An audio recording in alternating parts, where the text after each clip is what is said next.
Mga boss, museum po iyon ng mga bayani, hindi po sila mga adik. Senator Risa Ontiveros nasaktan sa mga komento tungkol sa EJK Museum.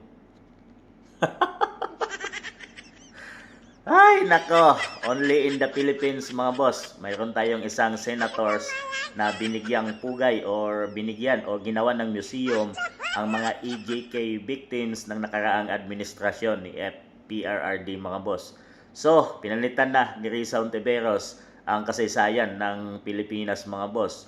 So, hindi na sila Andres Bonifacio, sila Apolinario Mabini, sila Jose Rizal, at iba pa ang ating mga bayani mga boss. Dahil ang mga bayani na kay Risa Ontiveros ay ang mga EJK victims. At syempre, ginastusan niya ng 500 plus million para gawan ito ng museum dyan sa Senado.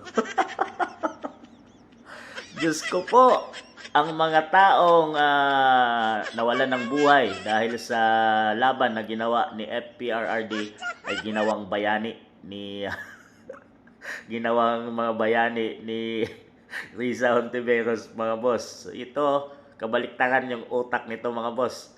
So, wag na kayo, kalimutan nyo na ang tunay nating mga bayani na siyang lumaban at nakipag, binuwis na kanilang buhay para mapalaya ang ating bansang Pilipinas sa mga bansang nananakop at sinakop tayo mga boss. So, yun yung tunay na bayani at hanggang ngayon ay kinikilala natin at itinuturo sa mga paaralan.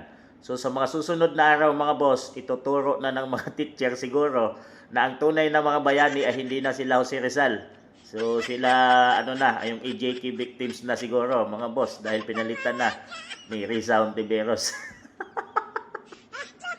Paano naging bayani yon yung mga yon na hindi nga sila lumaban sa ating bansa? Bagkos sila ay sakit sa ulo ng ating bansang Pilipinas. Kaya nga naman, ibinura sila ni FPRRD. Dahil sa mga babala ni FPRRD, bago pa man siya tumakbo bilang presidente ng Pilipinas, ay nag-warning na siya na tumigil na kayo dahil wawalisin niya talaga pag hindi kayo tumigil dahil gusto ni FPRRD bigyan ng kalayaan at katahimikan ang ating bansang Pilipinas mula sa pinagbabawal na gamot.